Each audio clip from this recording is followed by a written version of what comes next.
kami memujimu, memujimu, menyembahmu. Kau Allah yang hidup dan menikmati semua kemurahan.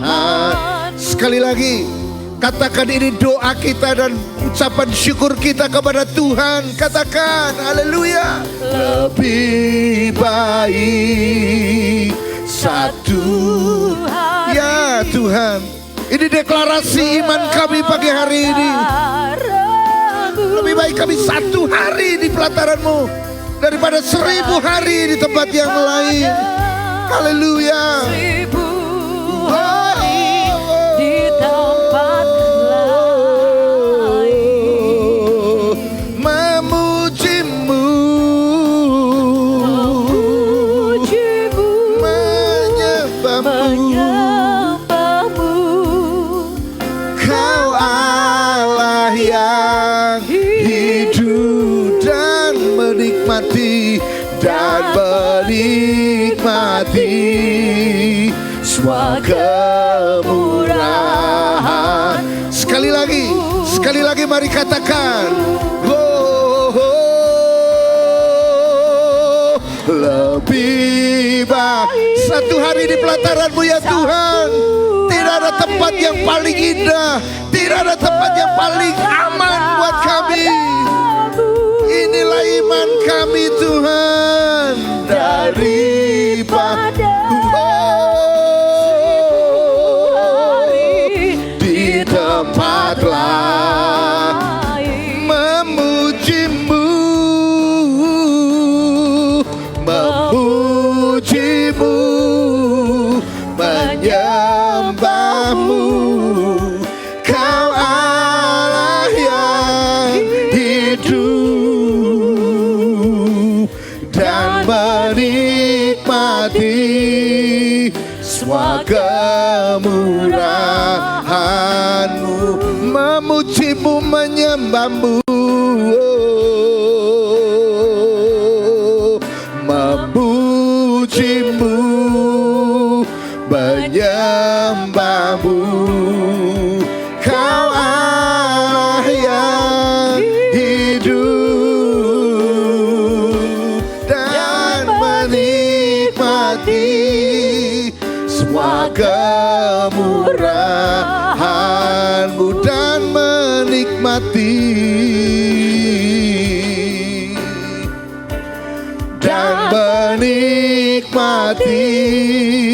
semua kemurahan. Sekali lagi katakan, dan menikmati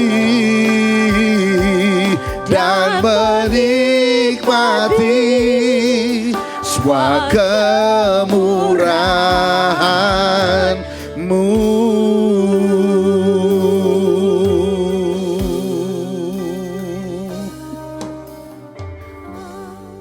Bukan karena kami hafal lagu ini, tetapi inilah yang ada di hati kami Tuhan. Kami mau menyatakan kepada yang bisa mendengar dan kepada seluruh alam semesta ini, bahwa kami menyatakan iman kami pagi hari ini. Dan kami menyatakan ucapan syukur kami pagi hari ini, bahwa tidak ada tempat yang lain yang lebih aman daripada kami, selain kami tinggal dalam hadirat Allah.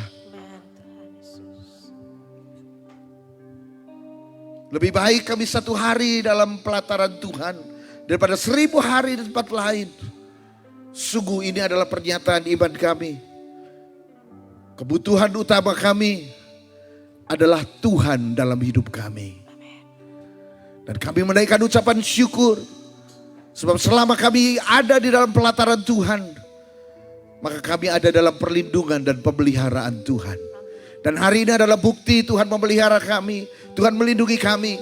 Kami ada di tempat ini dengan keadaan sehat, tanpa kurang suatu apapun, terpelihara dengan baik.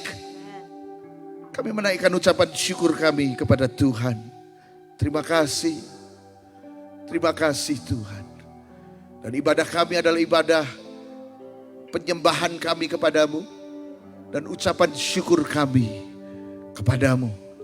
Terima kasih Tuhan. Dan biarlah firman-Mu pagi hari ini yang semakin memperjelas langkah kami. Biarlah firman-Mu yang semakin membuat kami tinggal dalam pusat kehendak-Mu. Berfirmanlah dan pengurapan-Mu yang akan menolong hamba-Mu untuk menyampaikan, mengkomunikasikan kebenaran ini. Dan pengurapan-Mu juga yang membuat setiap anak-anak-Mu mengerti dan menjadi pelaku-pelaku akan kebenaran firman-Mu. Dan maka Engkau akan menemukan orang-orang yang mengasihi Engkau. Penyembah-penyembah-Mu ada di tempat ini Tuhan. Terima kasih. Segala hormat pujian bagi Engkau. Di dalam nama Yesus. Haleluya. Yang siap terima berkat, mari sama-sama katakan amin. Amin, amin. Haleluya. Shalom saudara. Hari-hari ini bang, hari-hari yang sangat luar biasa. Dan kalau saya melihat hari-hari ini benar-benar saudara ada di sebuah zaman yang sangat spesial. Saya ulang, saudara ada di dalam zaman yang sangat spesial, yang tidak dialami. Dan mungkin juga tidak banyak yang mengalami. Jadi saudara dan saya termasuk orang-orang yang beruntung. Sebab apa? Dalam dunia ini kalau saya perhatikan ada beberapa peristiwa-peristiwa besar. Tetapi saya melihat cuma ada 2 peristiwa besar yang berpengaruh atas dunia ini.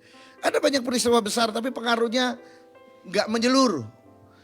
Peristiwanya besar tapi pengaruhnya tidak sampai ke seluruh dunia. Hanya kepada tempat-tempat tertentu. Pada waktu perang Teluk berpengaruh tetapi tidak ke semua tempat. Pada waktu runtuhnya komunis oleh teori glasnost dan perestroika. Tembok komunis runtuh. Sempat mempengaruhi tapi tidak terlalu lama. Dan juga tidak berpengaruh pada dunia. Perang salib juga sesuatu hal yang besar.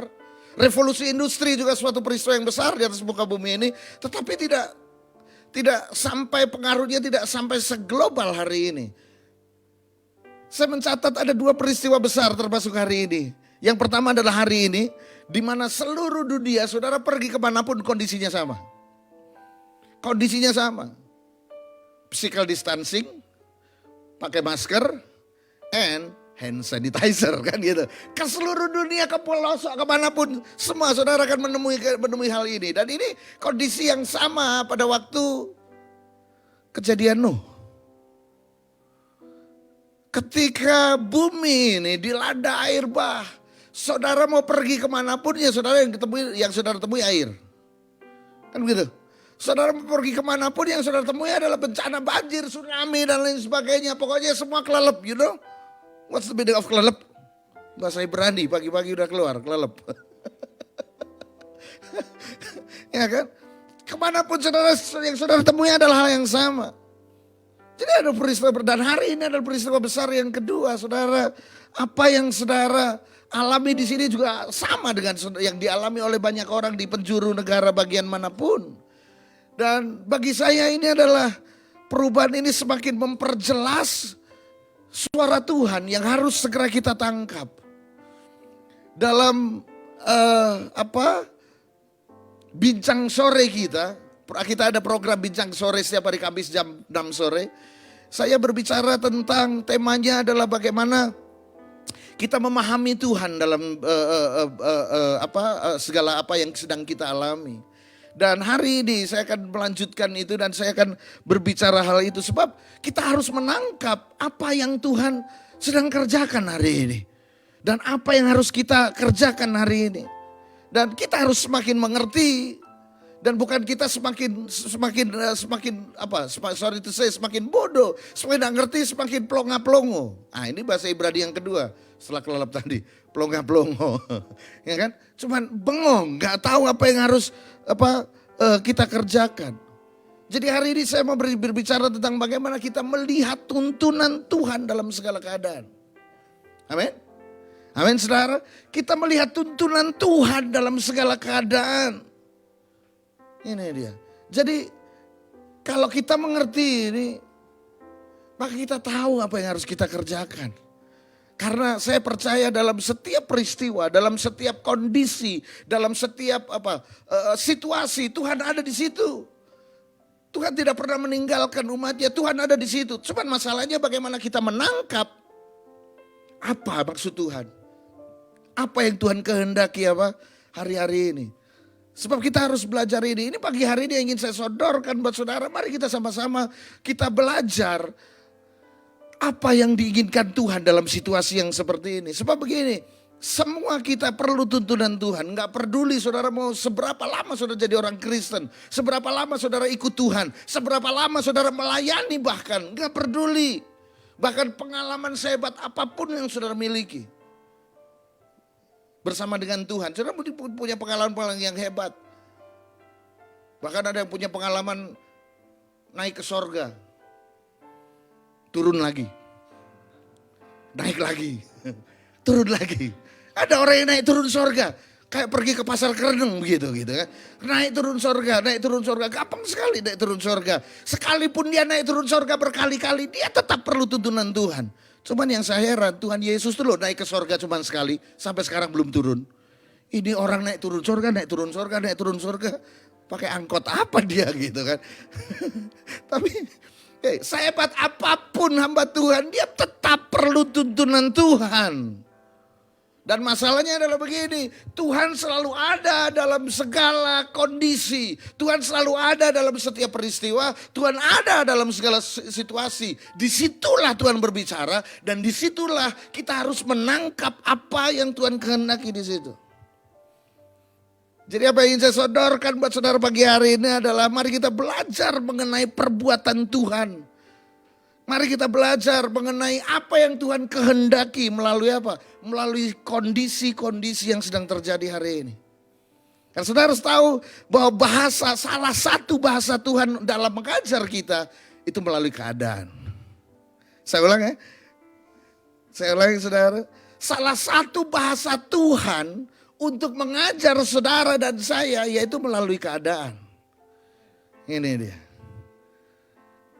Kalau saudara tidak mengerti ini, maka saudara akan kelewatan banyak hal. Bahkan saya pelajari kenapa banyak orang gagal. Bahkan saya pelajari bahkan banyak hamba-hamba Tuhan yang gagal, hamba Tuhan yang jatuh. Karena apa? Karena tidak bisa melihat Tuhan dalam setiap situasi. Saya berbicara kalau bicara situasi ini bukan cuma situasi sulit. Bukan cuma situasi susah. Bukan cuma situasi kekurangan. Bukan cuma situasi penderitaan. Tapi juga dalam situasi apa? Kelimpahan. Beberapa waktu yang lalu ada seorang pendoa dari Filipina. Dia kasih teks saya. Dia berbicara begini. Setelah ini kamu harus siap-siap apapun yang terjadi. Tetap kamu harus stick to the God. Tetap melekat pada Tuhan. Kamu apapun yang terjadi kamu harus tetap melekat pada Tuhan. Apapun yang terjadi sebab kamu akan mengalami sesuatu yang belum pernah kamu alami sebelumnya. Dan saya berdoa, Tuhan pengalaman apa yang akan saya hadapi yang belum pernah saya alami. Perasaan saya pernah mengalami semuanya. Dihina pernah, diinjak pernah, dikhianati pernah, difitnah pernah, sering. Terus apa lagi? Semua rasanya udah pernah. Ini apa yang belum pernah saya alami? Lalu saya mulai mereka-reka, saya mulai kira-kira apa. Semua yang saya pikirkan, maksud saya memikirkan agar saya bersiap-siap kira-kira apa yang akan saya alami. Biar saya nggak kaget kan gitu. Saya pasang kuda-kuda maksud saya. Saya mulai berhitung, saya mulai kira-kira apa? Kesulitan, penderitaan, kesusahan, pengkhianatan, apa yang akan saya alami. Saya mulai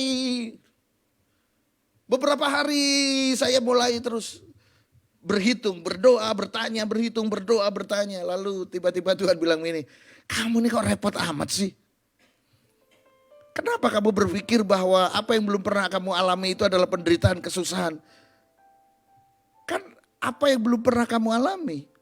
Salah satunya adalah kelimpahan yang besar. Kamu pernah mengalami. Lalu saya bilang, oh iya ya. Lalu Tuhan bilang begini, tapi juga bukan berarti kamu akan mengalami sebuah kelimpahan yang besar. Karena bukan itu, Tuhan bilang. Bukan itu maksudnya, nak. Maksudnya adalah begini, apapun yang terjadi, entah itu kelimpahan besar, kepercayaan besar, entah itu kesusahan yang besar. Be ready, jadilah siap. Dan jangan pernah melepaskan peganganmu kepadaku. Wow. Dan ketika Tuhan berbicara seperti itu, saya cuma bilang ini, oke, apapun itu Tuhan, saya akan tetap. Tolong saya untuk saya tetap berdiri di tempat saya di mana berada. Kalau meninggalkan Tuhan gak mungkin. Betul gak saudara? Tapi seringkali ada hal-hal yang bisa kita tinggalkan. Apa saja. Tapi saya berkata, Tuhan tolong saya. Untuk saya tetap berdiri di tempat saya. Haleluya. Dan hari-hari ini Tuhan mengajar kita. Mengajar saya tentang apa? Melihat sebuah situasi. Tuhan bicara melalui situasi. Tuhan berbicara melalui kondisi. Tuhan berbicara melalui apa? Peristiwa demi peristiwa dalam hidup kita. Ada satu orang yang pernah berjalan di planet bumi ini. Yang dari namanya aja saudara sudah tahu ini namanya ini adalah nama yang situasional. Namanya dia ini adalah nama yang kontroversi. Dan saya percaya kalau saudara tahu arti nama ini gak ada orang tua kasih nama anaknya seperti nama anak ini. Orang ini. Yaitu namanya siapa? Yakob. Saudara tahu arti nama Yakob itu artinya apa? Tricky. Penipu. Jadi kalau ada orang tua tahu nama arti ini, orang tua nggak akan kasih nama anaknya Yakob. Karena kalau kita kasih nama itu sembarangan asal dari Alkitab kita comot aja. Justru yang baik kita nggak pernah kasih nama. Saudara tahu Yudas itu artinya baik loh. Yudas itu artinya Yehuda, praise, pujian. Tapi nggak ada orang tua yang kasih nama anaknya Yudas kan? Aduh, anaknya lucu sekali. Namanya siapa? Yudas. Wah, itu langsung ilfil orang-orang. Padahal namanya bagus. Tapi begitu bangga orang tua yang bilang begini, namanya siapa? Yakob. Padahal artinya penipu. Ini dia. Jadi kayak kita buka kitab Kejadian pasal yang ke-35 ayat yang pertama. Kitab Kejadian pasal yang ke-35 ayat yang pertama. Kitab Kejadian pasal yang ke-35 ayat yang pertama. Saya mau menyapa setiap saudara yang ada di rumah terlebih dahulu. Yang ada di Instagram, shalom saudara. Yang ada di Facebook, shalom juga saudara. Kita beribadah sama-sama. Dan tetap buka hati saudara sebab Tuhan tidak bisa dibatasi dengan ruang, jarak, dan waktu. Amin. Amin saudara. Tuhan bisa menjamah dimanapun saudara berada saat ini juga. Pewahyuan dari Tuhan Allah Roh Kudus yang akan mengajar saudara dimanapun saudara berada. Juga bisa menjamah saudara hari ini. Haleluya. Saya ajak saudara buka dalam kitab, kita baca Kejadian 35 ayat yang pertama. Kalau saudara, sayangnya kalau dalam Alkitab elektronik, beberapa Alkitab elektronik tidak ada judul perikopnya. Ya? Nggak ada judul perikopnya. Tetapi kalau dalam beberapa Alkitab elektronik ada judul perikopnya. Kalau saudara Alkitab elektronik saudara termasuk yang ada judul perikopnya. Coba saudara ada nggak? Kalau ada coba baca sama-sama dengan saya. Ada? 1, 2, 3. Nah, Yakub di battle untuk kedua kalinya. Nah ini dia. Kata ini cukup membuat sebuah kita berpikir atau membuat kita tahu bahwa Yakub ke battle ini bukan untuk yang pertama kalinya. Yakub ada di battle atau pergi ke battle, sebab ini baru pergi. Alkitab mencatat ayat pertama, Allah berfirman kepada Yakub, bersiaplah, pergilah ke battle, tinggallah di situ dan buatlah di situ mezbah bagi Allah yang telah menampakkan diri kepadamu ketika engkau lari dari Esau kakakmu. Jadi rupanya ini adalah peristiwa kalau nanti Yakub pergi ke battle, itu adalah sudah kedua kalinya. Jadi sudah pertama kali Yakub pernah pergi ke battle. Ini dia. Dan kalau saudara baca latar belakang dari pasal ke-35 ini, pasal 33, 34, maka saudara akan tahu situasi apa, kondisi apa, dan peristiwa apa yang sedang dihadapi oleh Yakub. Sehingga Tuhan berbicara bersiaplah, pergilah ke Betel dan tinggallah di situ. Ini dia. Saya tidak cukup waktu mengajak saudara untuk membaca pasal 33 dan 34. Tapi kalau saudara lihat di situ, dari pasal 33, pasal 34, maka saudara mengerti bahwa Tuhan, dengar baik-baik saudara, Tuhan sedang memaksa Yakub untuk kembali ke Betel. Tuhan melalui peristiwa yang ada, Tuhan sedang memaksa Yakub untuk kembali ke Betel. Jadi begini saudara, situasi ini adalah situasi yang sangat gawat buat Yakub. Ini dia, situasi yang sangat gawat sehingga Tuhan mengendaki Yakub kembali ke Betel. Sebab begini, di ayat yang pasal yang ke-34, Yakub tinggal di Sikem. Dan di Sikem di situ anaknya perempuan yang bernama Dina. Jadi nama Dina ini ternyata sudah ada sejak zaman dulu kala, saudara. Kelihatannya nama modern, Dina Mariana. Tapi rupanya sudah sejak zaman dulu kala sudah ada. Anaknya Yakub yang bernama Dina ini diperkosa. Dan ketika semua orang tahu diperkosa, kakak-kakaknya Dina, terutama di situ ada Lewi, ada Simeon. Mereka sangat marah sekali. Tetapi saking marahnya mereka menyusun strategi. Pembalasan mereka dilakukan dengan sangat halus. Namanya bapaknya penipu. Ya kan? Bapaknya penipu, anaknya ya lebih dari penipu. Gitu kan? Bapaknya cicak, anaknya kadal, kali begitu. Kan gitu kan? Tapi nggak ada cicak beranak kadal kan begitu. Tapi itulah. Jadi ketika mereka mengakui Hemor bapaknya yang memperkosa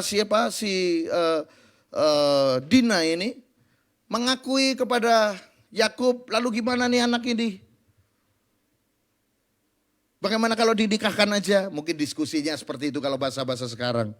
Sudah terlanjur nih, udah dinikahin aja.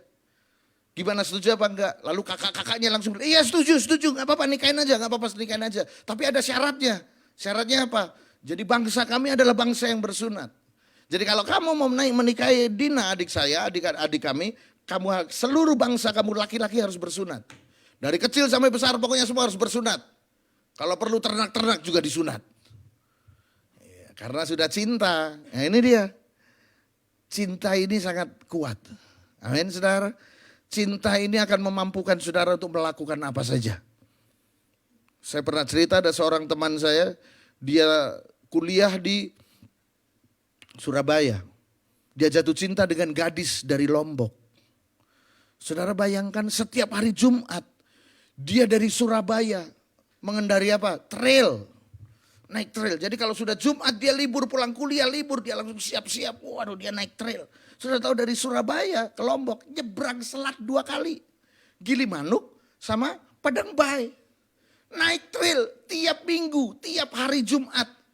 Senin dia harus ada ngampus lagi udah di kampusnya. Bayangkan itu perjalanan, wah naik trail, wah. Saudara tahu, cinta membuat dia mampu melakukannya. Betul gak saudara?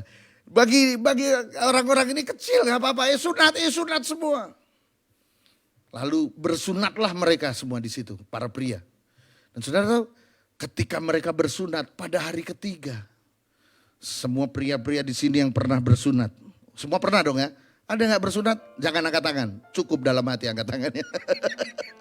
Setiap pria yang pernah bersunat, itu hari ketiga, itu gawat-gawatnya saudara. Hari kedua, hari ketiga itu gawat-gawatnya saudara. Jadi itu wah semua lagi kesakitan, diserang. Jadi kakak-kakaknya Dina sementara semua lagi sakit karena sunat, diserang. Sunat mau ngapain saudara? Nggak usah diapa-apain aja udah sakit, ini didatengin dengan pedang, aduh mau lari juga nggak bisa lari. Iya kan? Jadi saudara tahu hari itu semua pria ditumpas habis. Dihabisi, mati semua. Enggak ada yang tersisa. Disitulah Yakub marah kepada Simeon dan Lewi. Dia berkata begini, hei apa yang kamu perbuat ini?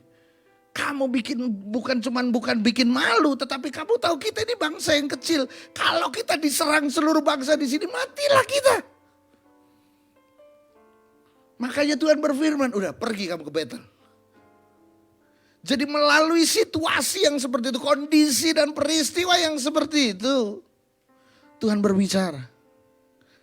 Ini dia. Bayangkan sekelas Yakub. Dia ini baru saja mengalahkan Laban. Tapi rupanya Laban ini juga hebat. Jadi kalau Yakub ini tokcoa, ular beracun. Dia ketemu Laban, ini tok liong. Naga beracun, saudara. Tetapi Yakub berhasil memperoleh banyak kekayaan. Sekelas Yakub dia ketakutan. Hei, saya mau berbicara saudara, saya mau katakan buat saudara hari ini. Jangan saudara tengking-tengking situasi yang saudara pikir saudara buruk. Ada berapa banyak saudara mulai tengking-tengking corona hari ini. Ada berapa berapa gereja yang mulai menengking corona. Kita tengking biar corona keluar dari.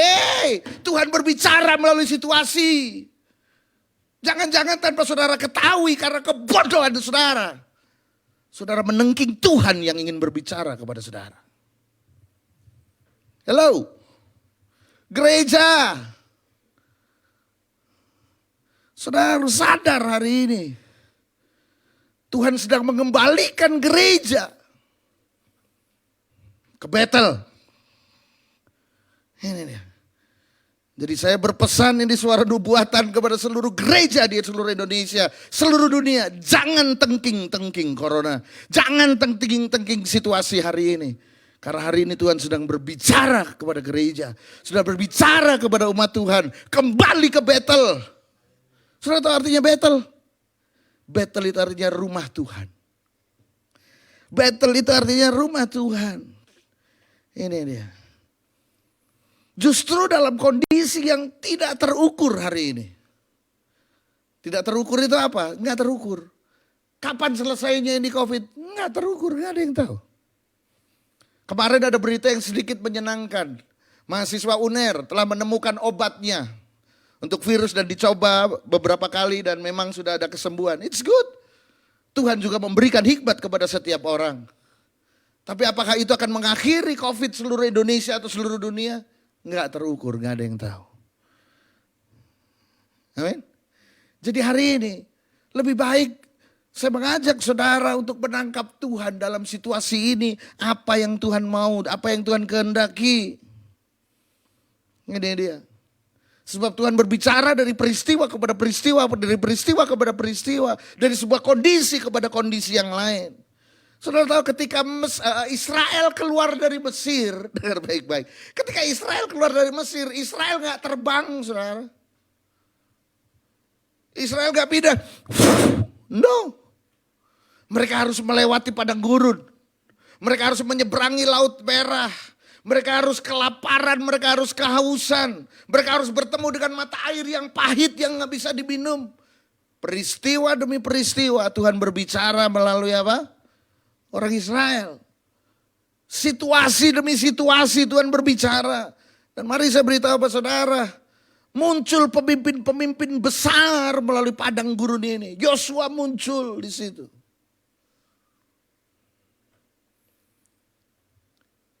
Bahkan kalau saudara baca Alkitab, saudara akan mengerti bahwa orang-orang yang hebat dalam Alkitab, tokoh-tokoh Alkitab yang dipakai Tuhan hebat. Mereka muncul dari situasi yang sulit. Daud muncul dari sebuah pembuangan di padang gurun. Dibuang oleh siapa? Keluarganya. Kakak-kakaknya berperang jadi tentara. Daud jadi gembala. Yang cuma menggembalakan 2-3 ekor kambing domba. Tapi dari situasi yang seperti itu muncul seorang raja yang luar biasa. Amin. Amin, saudara. You name it. Saudara lihat dalam Alkitab, semua orang-orang hebat melalui situasi-situasi yang sulit. Saya catat cuma ada 3 orang hebat tapi akhirnya gak hebat. Seharusnya orang ini hebat. Tapi akhir hidupnya gak hebat. Karena apa? Mereka muncul bukan dari situasi yang sulit. Mereka tidak pernah mengalami yang namanya padang gurun. Mereka tidak pernah mengalami yang namanya padang belantara. Mereka tidak pernah mengalami yang namanya kesulitan. 3 orang. 3S. Simpson. Saul. Dan Salomo. Simpson jadi nasir Allah. Dia diurapi luar biasa. Tapi dia tidak pernah melalui padang gurun dan akhir hidupnya dia jadi pelawak, saudara. Saul, dia jadi raja bukan karena dia keluar dari sebuah kalau cerita wayang dari sebuah kawah, dari sebuah godokan yang luar biasa, enggak. Cuman karena apa? Dia lebih tinggi dari orang lain di Israel. Dia jadi raja. Akhir hidupnya bunuh diri. Salomo yang begitu hebat. Semua istrinya 1000 yang tercatat. Gak tahu yang gak tercatat. Belum lagi yang lupa. Saking banyaknya. Iya kan? Hah? Kurang apa? Sebelum Salomo dan setelah Salomo tidak ada yang lebih kaya, lebih hebat, lebih makmur, lebih berhikmat daripada Salomo. Tapi pada akhir hidupnya dia berkata apa? Segala sesuatu sia-sia. Hei, hari ini saya berkata buat saudara, jangan tengking-tengking situasi. Tetapi buka hati saudara, pahami kehendak Tuhan melalui situasi yang saudara alami. Yakub mengalami pengalaman yang berat. Melalui pengalaman yang berat itu dikembalikan ke Betel. Itu maksud Tuhan. Sebab kita baca ayat 35. Kita mundur ayat yang ke-28. Kejadian 28. Kejadian pasal yang ke-28. Ayat yang ke-20 dan 22. Ini kejadian sebelum kejadian 35 tentu saja. Karena ini kejadian 28. Apa yang terjadi? Apa yang dilakukan oleh Yakub? Kejadian 28 ayat yang ke-20 sampai 22. Saya bacakan buat saudara. Lalu bernasarlah Yakub. Perhatikan saudara. Berhati-hati saudara. Maka jangan gampang-gampang bernasar. Daud ini bernasar pada Tuhan. Jika Allah akan menyertai dan akan melindungi aku di jalan yang kutempuh ini. Memberikan kepada kau roti untuk dimakan dan pakaian untuk dipakai. Sehingga aku selamat kembali ke rumah ayahku. Maka Tuhan akan menjadi Allahku. Waduh, kelihatannya keren. Dan batu yang kudirikan sebagai tugu ini akan menjadi rumah Allah. Dari segala sesuatu yang kau berikan kepadaku akan selalu kupersembahkan 1/10 kepadamu. Perhatikan saudara. 1/10 bukan hukum Taurat. Sebelum ada hukum Taurat 1/10 sudah ada. Ya, tapi kita tidak sedang bahas 1/10 karena kita tidak pernah bahas 1/10 karena itu milik Tuhan jadi nggak perlu dibahas lagi. Amin. Jadi yang perlu kita bahas adalah apa? Di pasal 28, Yakub bernasar. Makanya saudara jangan gampang-gampang bernasar. Ini dia. Hari ini mungkin jarang saudara mendengar kalimat bernasar. Tapi kalau saudara mendengar kalimat janji iman. Betul? Semua gereja mengajarkan janji iman. Saya berkata janji iman nggak ada tertulis dalam Alkitab. Janji iman itu ya nasar ini dan harus dipenuhi. Janji iman seakan-akan menurunkan standar daripada nasar. Sehingga kalau saudara tidak memenuhinya nggak apa-apa. Banyak orang yang punya janji iman dan tidak dipenuhi. Berbahaya sekali saudara. Karena nasar itu harus dipenuhi. Ini dia. Dan janji iman itu adalah nasar. Dan gak ada janji iman dalam Alkitab, gak ada. Oh nanti kalau saya punya keuntungan 1 miliar saya akan kembalikan 20%. Nah, hari ini kalau mau bernasar simple, gampang. Kadang-kadang orang itu ngawur. Tuhan kalau Tuhan kasih saya 10M setiap bulan. Saya gak usah 10% dah. Saya kembalikan kepada Tuhan 90%. Loh. Betul gak? 1 bulan 1M cukup lah. Betul gak? Maka kalau Tuhan kasih saya 10M, saya bernasar. Saya kembalikan yang 90%. 9M untuk Tuhan. 1M buat saya cukup lah. Itu kan hitung-hitungan pedagang di pasar. Lalu Tuhan, saudara mau akal-akalin Tuhan dengan model begitu? Kita ini kadang-kala berdosa tapi gak nyadar. Betul gak saudara? Ya kan? Saudara menemukan dosa baru kan hari ini? Yakub bernasar. Ini Yakub ini kayak kita. Janji pagi hari sore udah lupa. Gak ada satupun yang dikatakan nasarnya Yakub ini yang dipenuhi oleh Yakub. Dan cilakanya, aduh dasar Yakub ini kayak kita. Ayat sebelumnya itu Tuhan udah janji. Coba ayat 13. Itu kan kita baca ayat 20. Coba ayat 13. Ayat 13 sampai dengan 15 ini dia. Berdirilah Tuhan di sampingnya dan berfirman. Perhatikan ini, Tuhan janji duluan. Aku Tuhan Allah Abraham nenekmu dan Allah Ishak. Tanah tempat engkau berbaring ini akan kuberikan kepadamu. Dan kepada keturunanmu. Keturunanmu akan menjadi seperti debu tanah banyaknya. Dan kau akan mengembang ke sebelah timur, barat, utara dan selatan. Dan olehmu serta keturunanmu. Semua kaum di muka bumi ini akan mendapatkan berkat. Sesungguhnya aku menyertai engkau dan aku akan melindungi engkau kemanapun engkau pergi. Dan aku akan membawa engkau kembali ke negeri ini. Sebab aku tidak akan meninggalkan engkau. Melainkan tetap melakukan apa yang kujanjikan kepadamu. Tuhan udah janji. Yakub ini sok-sokan. Tuhan, kalau Tuhan lakukan itu, kurang ajar gak? Kadang-kala kita kan juga begitu. Tuhan sudah benar-benar, Tuhan sudah janji dengan kita. Tapi kita kadang-kala Tuhan, nanti kalau ini terjadi, saya kasih ini kepada, Tuhan itu sudah berjanji dan pasti dia akan mengenapinya. Ini dia. Dan setelah semua yang dikatakan oleh siapa? Yakub, enggak ada satupun yang dipenuhi. Ini dia. Tapi dengar baik-baik. Nasar harus dipenuhi. Kalau Yakub tidak membayar nasarnya, mati dia. Itu hukum. Nasar harus dipenuhi. Janji iman harus dipenuhi. Tapi di gereja ini, maaf, kalau ada saudara yang tidak setuju sama Tuhan, terserah itu saudara.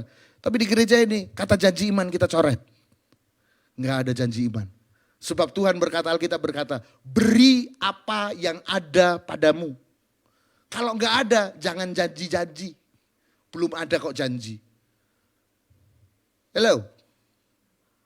Amin? Bernasar harus dipenuhi. Jadi enggak ada janji iman. Nasar, bikin nasar. Silahkan, kalau bikin nasar silahkan. Itu sesuai iman masing-masing. Tapi enggak usah dipaksa jemaat untuk janji iman. Kita mau bangun gedung lantai 12 naik ke atas dan lantai 15 turun ke bawah. Siapa saudara di sini yang mau janji iman untuk mendukung pembangunan gereja, silahkan tulis di atas kertas. Wow. Ya kan? Gereja suka begitu kan?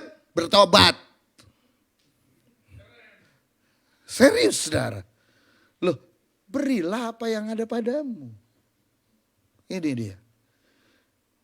Yakub berjanji nggak ada satupun yang dipenuhi. Dan karena saking sayangnya Tuhan sama Yakub, dan Tuhan harus tetap memenuhi janjinya kepada Yakub bahwa dia akan membuat keturunannya seperti bintang di langit. Dia akan mengembang ke mana, timur, barat, selatan, utara. Maka melalui situasi tadi, Yakub dikembalikan ke Betel. Amin, saudara. Hari ini dengar baik-baik. Gereja sedang dikembalikan ke Betel.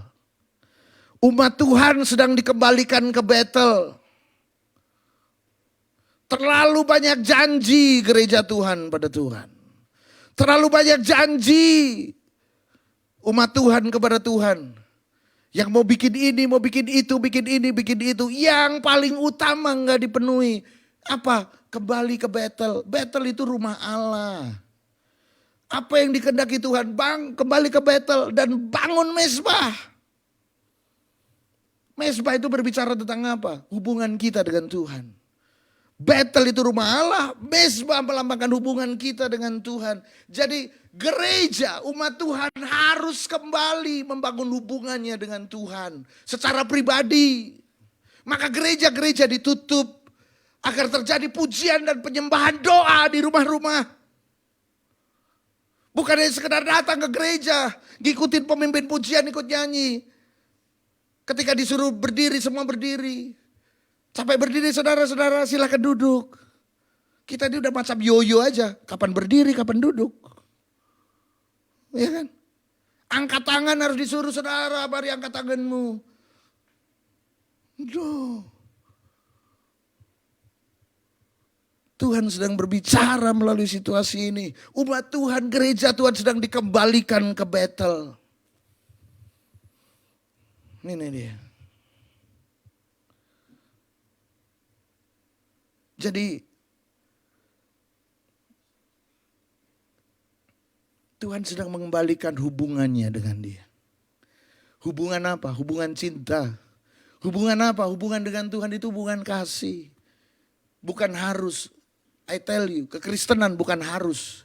Kekristenan bukan soal kata harus. Harus ke gereja. Harus nyanyi. Harus apa? Beri persembahan, harus melayani, harus no. Kekristenan bukan bicara harus, tapi kekristenan berbicara tentang apa? Bangun hubungan dengan Tuhan. Ini dia. Sebab dengar baik-baik saudara, hubungan akan membuat saudara melakukan apa saja. Maka tadi di awal khotbah saya sebutkan, cinta akan membuat saudara melakukan apa saja dengan mudah, bukan harus. Amin. Suami istri akan tahu ini. Saudara yang sedang lagi pacaran, saudara juga harusnya sudah mulai tahu ini. Bahwa cinta, hubungan, itu akan membuat saudara rela melakukan apa saja. Ketika cinta itu benar-benar membara, meluap-luap di hati saudara. Makanya timbul, jangankan kok sungai. Lautan akan kuseberangi, gunung akan kudaki. Waduh. Yang penting saya ketemu dengan pujaan hati. Iya kan? Karena cinta membara. Begitu cintanya luntur waktu hujan. Sorry ya gak bisa datang hujan. Cintanya sudah luntur. Betul gak saudara? Hei, harus dengar baik-baik. Gereja dengar baik-baik. Seharusnya yang terjadi dalam ibadah-ibadah seperti ini bukan karena harus. Tapi karena hubungan. Melayani Tuhan di tempat ini bukan karena harus. Tapi karena hubungan. Hubungan saudara dengan Tuhan. Kenapa penyembahan-penyembahan menjadi tidak berbobot? Karena semua harus. Harus datang tidak terlambat. Harus datang baik-baik. Harus pakai baju yang begini. Bajunya harus seragam. Harus ini, harus itu. Hei. Penyembahan bukan karena harus. Makanya gereja ini mungkin hari-hari ini membuat pemikiran dan pola-pola kita menjadi berubah. Dan kita harus ikutin itu. Yang punya hati, come melayani. Bukan harus. Amin. Apapun yang saudara mau layani di tempat ini. Datang aja. Amin. Datang aja. Ini dia. Sebab hubungan, dengar baik-baik saudara, saya masuk pada hal yang sangat penting sekali. Hubungan itu akan menghasilkan kerelaan. Hubungan itu akan menghasilkan willingness, relationship, will giving birth, willingness, kerelaan. Bukan harus. Seorang istri menyediakan makanan buat suaminya bukan karena harus. Karena saya istri maka saya harus layani suami saya. No. Ketika segala sesuatu dari kerelaan diganti dengan kata harus. Disitulah itu menjadi beban. Amin. Ketika willingness saudara dalam hal melayani apapun itu, melayani orang tuamu, melayani istrimu, melayani suamimu, melayani di gereja, itu menjadi kata harus dalam dirimu, berarti stop, duduk di kaki Tuhan, perbaiki hubunganmu dengan Tuhan.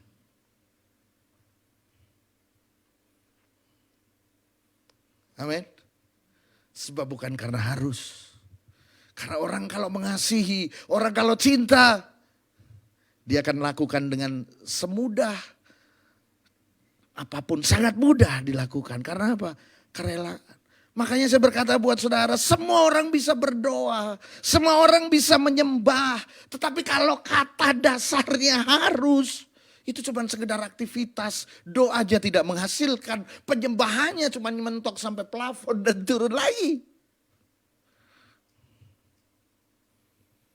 Tapi ketika saudara menyembah, memuji, berdoa, karena saudara mengasihi dia, I will. Karena saudara mau mendekat kepada dia. Hei, itu baru menghasilkan hal-hal yang luar biasa. Ayat yang terakhir, ini ayat yang sangat berbahaya sekali. Matius pasal yang ke-6 ayat yang ke-5. Matius pasal yang ke-6 ayat yang ke-5. Saya akan ajak saudara baca cepat sampai dengan ayat yang ke-8. Dan, perhatikan baik-baik. Apabila kamu berdoa, janganlah berdoa seperti orang yang munafik. Mereka suka mengucapkan doanya dengan berdiri dalam rumah-rumah ibadah dan pada tikungan-tikungan jalan raya supaya mereka dilihat orang. Jadi rupanya Matius sedang berkata begini, orang munafik itu rupanya suka berdoa.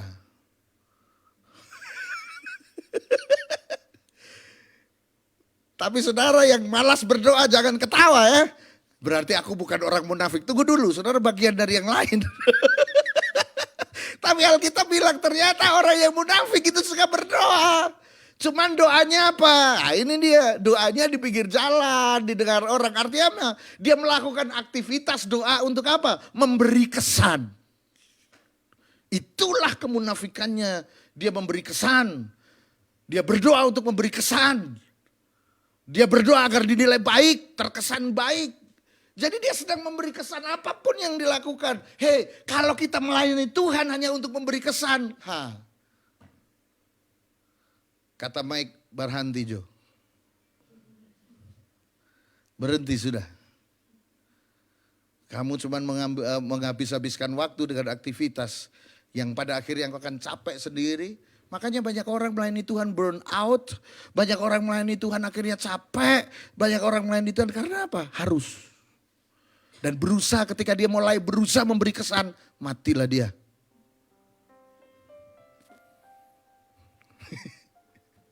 Tuhan itu, kok ya bicara sama saya gitu, saya juga heran. Orang munafik ternyata suka berdoa. Kita baca lagi dah. Sebelum ada yang tersinggung.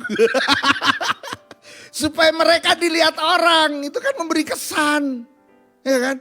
Orang berkata kepadamu sesungguhnya mereka sudah mendapat upahnya. Kesan itulah upahnya. Makanya doanya aduh gak powerful. Tetapi jika engkau berdoa, masuklah ke dalam kamarmu, tutuplah pintu dan berdoalah kepada Bapamu yang ada di tempat tersembunyi. Maka Bapamu yang melihat yang tersembunyi akan membalasnya kepadamu. Lagi pula dalam doamu itu jangan bertele-tele Pak, Bu. Seperti kebiasaan orang yang tidak mengenal Allah. Mereka menyangka bahwa karena banyaknya kata-kata doanya akan dikabulkan. Jadi janganlah kamu seperti mereka. Garis bawahi di sini, karena Bapamu mengetahui apa yang kamu perlukan sebelum kamu minta kepadanya. Apa itu doa bertele-tele? Ya tapi kan pokok doa saya banyak. Jadi panjang, apakah itu bertele-tele? Enggak, bertele-tele itu begini loh. Saudara datang pada Tuhan lalu saudara bercerita dengan Tuhan. Tuhan, tadi saya di jalan. Saya ketemu dengan tetangga sebelah itu loh Tuhan yang itu. Tuhan dia itu ternyata orangnya begini. Enggak perlu sudah. Kadangkala kita ini berdoa malah bercerita dengan Tuhan. Seakan-akan Tuhan itu enggak tahu kalau kita enggak kasih cerita dia. Loh ya kan? Doa jangan bercerita saudara. Amin. Doa jangan bercerita. Doa itu permohonan, minta aja. Makanya Tuhan bilang minta. Nggak usah cerita, Tuhan udah tahu. Bahkan apa yang mau kita minta pun Tuhan udah tahu. Lalu ngapain kita bercerita lagi? Stop bercerita. Amin. Minta aja pada Tuhan. Ini dia. Jadi nggak usah laporan dengan Tuhan. Sebab Tuhan sudah tahu. Ini dia. Jadi kembali lagi saudara. Kembali ke Betel. Bangun mezbah. Mezbah bicara apa? Doa dan penyembahan saudara. Sebab ketika saudara meninggikan Tuhan, itu sesungguhnya saudara sedang menyatakan posisi saudara ada di mana. Ini dia. Ketika saudara meninggikan Tuhan, bukannya Tuhan kurang tinggi. Lalu kita mulai menaikkan pujian, ketika kita menaikkan pujian Tuhan tambah tinggi. Enggak, Tuhan sudah tinggi. Tetapi bagaimana cara kita meninggikan Tuhan? Simple. Semakin saudara merendahkan hati, semakin Tuhan ditinggikan. Kalau saya ada naik di sini, ketinggiannya cuma di sini. Tapi kalau saya turun ke sini, tambah tinggi nggak? Kalau saya turun lebih ke bawah lagi, tambah tinggi nggak? Tapi apakah dia ketinggiannya berubah enggak? Ketinggiannya tetap. Gimana caranya biar ini kelihatan tinggi? Semakin saya merendahkan diri, semakin dia lebih tinggi. Nangkap saudara? Itu artinya meninggikan diri, meninggikan Tuhan. Dan ketika saudara meninggikan Tuhan, dengar baik-baik. Sifat-sifat manusia saudara akan diubah. Karena ketika saudara meninggikan Tuhan dalam penyembahan saudara, dalam doa saudara, impartasi sifat-sifat Allah itu akan menempel dalam hidup saudara. Impartasi, dengar baik-baik, impartasi sifat-sifat Allah akan mengubah kehidupan saudara. Saya hari ini mengerti kenapa ada orang-orang di luar sana yang bermeditasi dan hidupnya berubah. Mereka tidak kenal Tuhan. Mereka tidak pakai Yesus. Mereka tidak mengerti siapa itu Yakub. Mereka tidak mengerti arti kata penyembahan itu proskuneo, mereka nggak ngerti. Tapi ketika mereka bermeditasi, hidup mereka berubah. Karena apa? Ketika mereka berdiam, mereka semakin menyadari siapa diri mereka. Itu jalan yang diberikan Tuhan kepada orang-orang di luar sana. Tapi buat setiap saudara anak-anak Tuhan, Tuhan sudah sediakan tempat. Tuhan sudah sediakan cara. Worshiping Him. Menyembah Dia. Ketika saudara menyembah Dia, ketika saudara meninggikan Dia, impartasi sifat-sifat Allah itu akan terjadi dalam hidup saudara. Maka Roma 8 ayat 28, Tuhan turut bekerja dalam segala sesuatu untuk mendatangkan kebaikan.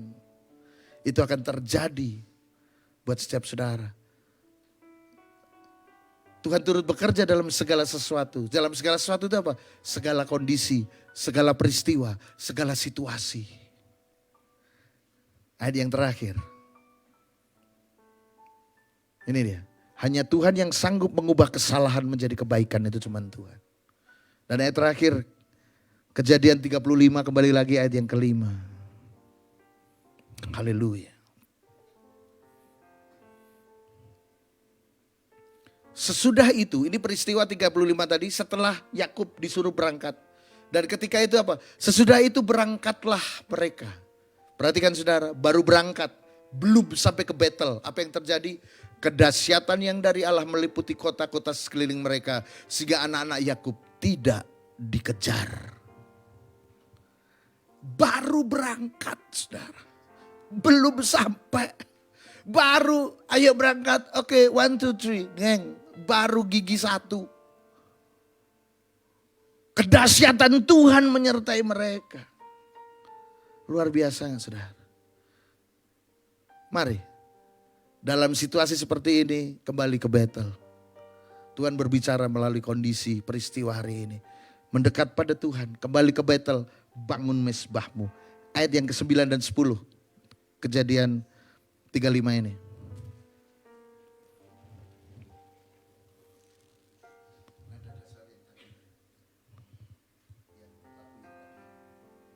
Kejadian 35:9. Setelah Yakub datang dari Padan Aram, maka Allah menampakkan diri pula padanya dan memberkati dia. Baru nyampe Tuhan menampakkan diri. Dan terlebih lagi nih, firman Allah kepadanya. Namamu Yakub. Yakub artinya apa tadi? Penipu. Tuhan sedang bilang begini, namamu penipu. Hei kamu penipu. Tapi dari sekarang namamu bukan lagi penipu. Melainkan siapa? Israel. Penyembahan, doa, bangun mesbah akan mengubah setiap kehidupan saudara. Karakter saudara hanya bisa diubah melalui bangun mesbah. Enggak ada tempat yang lain. Ketika saudara mau membangun karakter saudara sendiri, saudara enggak mampu. Enggak mampu. Mau memberhentikan kebiasaan buruk. Saudara tahu itu kebiasaan buruk. Saudara mau berhenti aja gak bisa. Yang bisa adalah ketika saudara masuk hadirat Tuhan. Karena ketika saudara masuk hadirat Tuhan, maka pujian dan penyembahan saudara, Tuhan akan mengimpartasikan sifat-sifatnya. Karena Allah kudus, maka saudara jadi kudus. Kapan terjadinya? Ketika dalam hadirat Tuhan. Namamu bukan lagi penipu, tetapi namamu diganti Israel. Saudara tahu arti kata Israel? Israel itu artinya apa? Champion. Israel itu artinya apa? Prince, pangeran. Tuhan yang sanggup mengubah penipu jadi pemenang itu cuma Tuhan. Yang sanggup mengubah penipu menjadi pangeran. Itu cuma Tuhan. Terjadinya di mana? Ketika saudara kembali ke Betel dan membangun mezbah. Kalau saudara belajar memahami Tuhan dalam segala situasi, dalam segala peristiwa. Hari ini, siapapun saudara, maka saudara yang penipu, saudara yang gagal, saudara yang suka ngaco, saudara yang suka ngawur, saudara yang gak tahu etika, Tuhan bisa mengubah saudara menjadi pemenang. Tepuk tangan buat Tuhan kita. Haleluya. Kembali ke Betel, bangun mezbah. Saya berdoa, setiap saudara yang terlibat dalam gereja ini, apapun yang sudah lakukan, bukan karena harus. Segala sesuatu yang harus itu jadi beban. Tapi karena saudara mengasihi Tuhan. Mari kita bangkit berdiri. Haleluya. Saudara yang ada di rumah, bangun mezbahmu. Bangun hubungan intimmu dengan Tuhan. Engkau yang sudah bertahun-tahun saudara berusaha mengubah dirimu. Engkau yang berusaha menjadi baik. Engkau yang berusaha berhenti dari kebiasaan-kebiasaan burukmu. Saudara gak bisa. Hari ini ada solusi. Firman Tuhan berikan solusi buat saudara. Bangun. Kembali kepada Tuhan dan bangun mezbahmu. Hubungan intimmu dengan Tuhan. Pujian, doa, dan penyembahan. Kalau saudara merasa gak mampu, datang kepada kami. Datang kepada kami.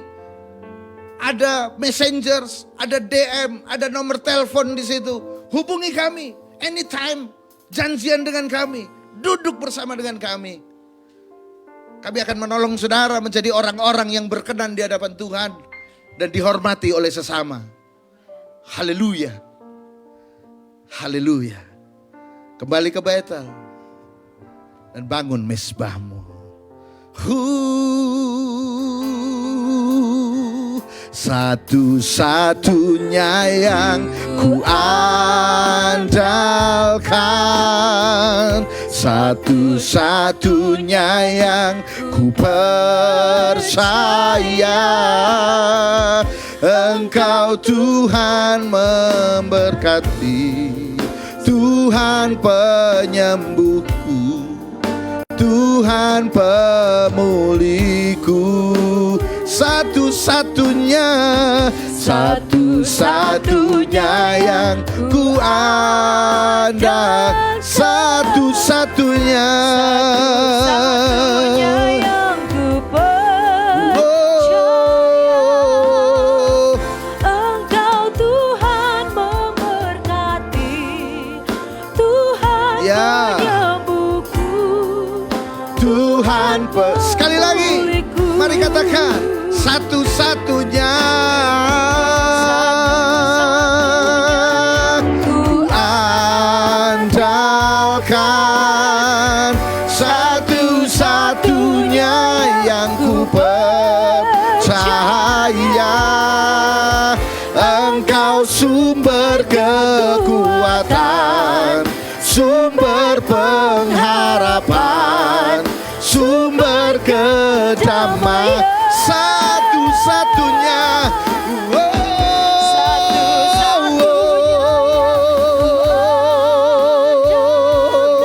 haleluya. Ku percaya Engkau Tuhan memberkati, Tuhan penyembuhku, Tuhan pemulihku.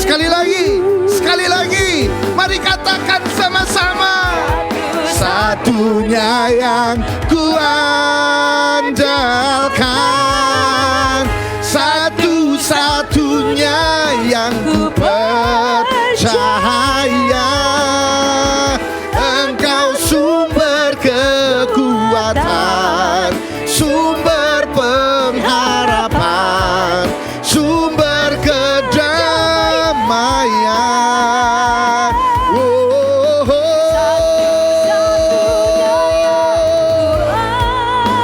haleluya.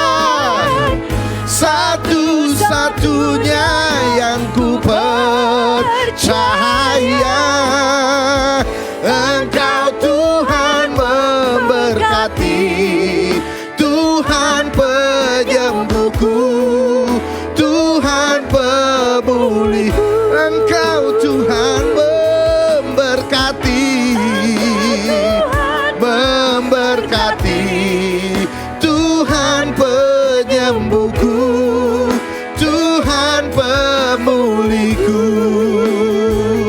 Oh, Engkau Tuhan memberkati, Tuhan penyembuhku.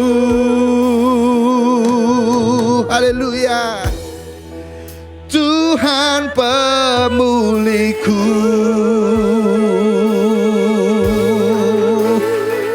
Jangan ragu-ragu, lebih meriah lagi buat Dia. Dia Tuhan yang sanggup mengubah. Haleluya. Dia sanggup mengubah saudara dari penipu menjadi champion, dari yang ngawur, dari yang tidak tahu etika, dari pengkhianat, dari tidak tahu apa-apa. Dia sanggup mengubah engkau menjadi pemenang dalam situasi apapun. Amen. Bangun mezbahmu, kembali ke Betel, kembali ke rumah Allah, dan bangun mezbahmu dimanapun saudara berada. Hambamu selesai berbicara.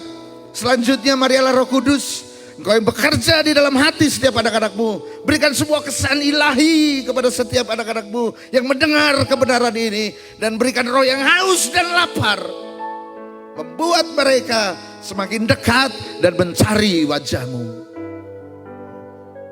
Dan biarlah kami sebagai hamba-Mu, kami menyediakan diri kepada setiap orang yang mau dibimbing lebih dekat lagi kepada Tuhan, yang mau dibantu untuk lebih lagi dekat dengan Tuhan, yang mau menjadi bagian daripada keluarga di tempat ini untuk bisa menyembah Tuhan bersama-sama. Terima kasih Tuhan. Hamba-Mu selesai berbicara. Hamba-Mu kembalikan segala hormat, pujian, kemuliaan hanya bagi Engkau, di dalam nama Yesus. Dan akhirnya setiap saudara buka hati dan kedua tanganmu. Saudara yang ada di rumah, buka hati dan kedua tanganmu. Terimalah berkat Abraham, Ishak dan Yakub.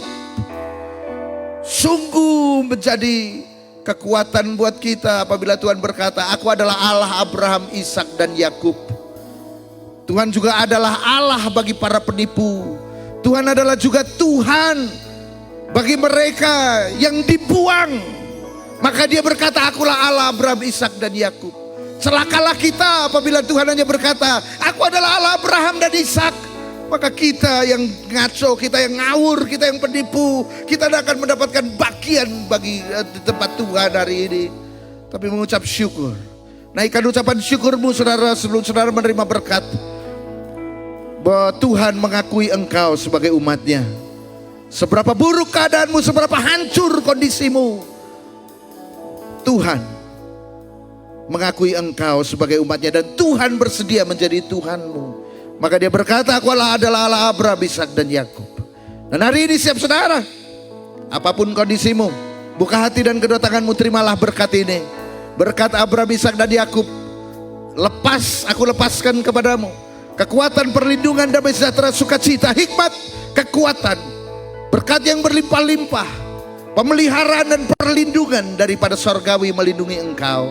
Dari segala panah berapi si jahat, daripada segala kebangkrutan, dari segala kematian, dari segala penderitaan-penderitaan yang tidak perlu kau alami.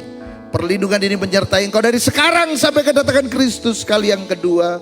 Maranatha, di dalam nama Bapa, Putra dan Roh Kudus, yaitu di dalam nama Tuhan Yesus Kristus. Haleluya. Yang sudah terima berkat, mari sama-sama katakan amin.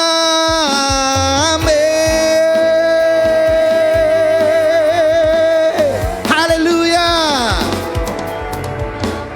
Amin.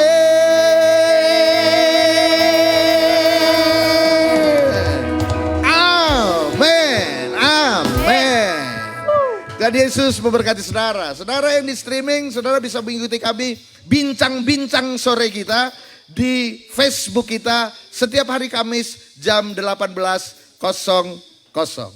Tuhan Yesus memberkati saudara.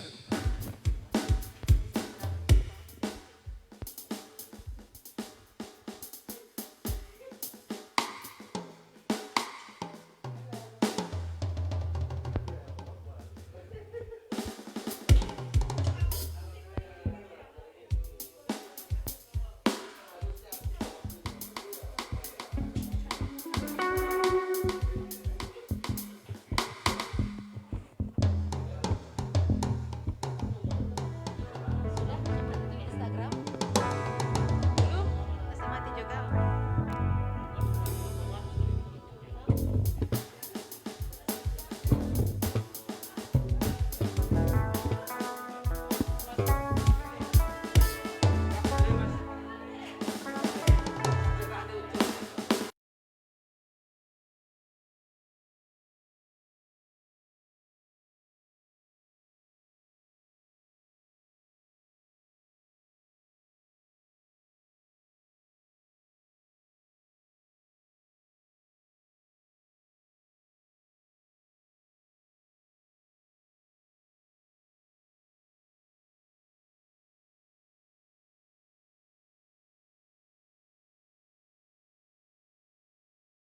Nyembah yang sejati adalah seorang yang mencari Tuhan di masa sulit.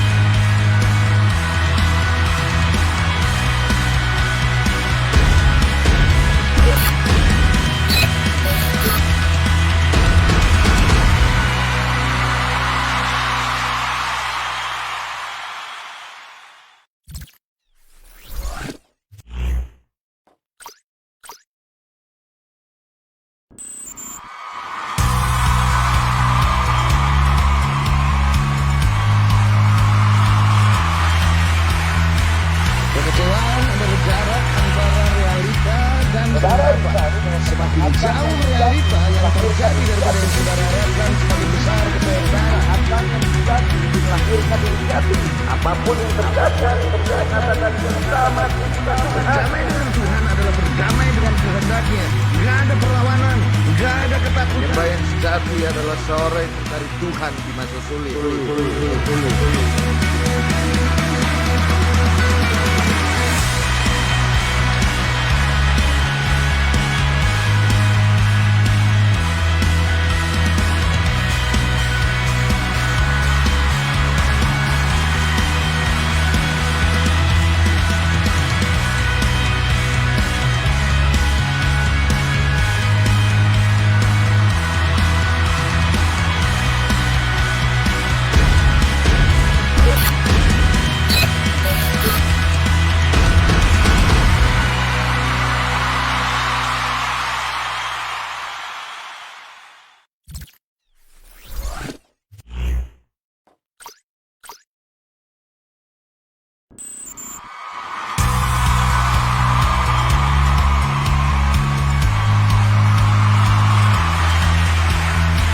Kekecewaan adalah jarak antara realita dan harapan. Semakin jauh realita yang terjadi daripada yang saudara harapkan, semakin besar kecewa saudara akan membuat melahirkan yang jatuh. Apapun yang terjadi, katakan bersama kita. Berdamai dengan Tuhan adalah berdamai dengan kehendaknya. Gak ada perlawanan, gak ada ketakutan. Nyembah yang sejati adalah seorang yang mencari Tuhan di masa sulit.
semakin jauh realita yang terjadi daripada yang saudara harapkan, semakin besar kecewaan akan yang terjadi melahirkan jati.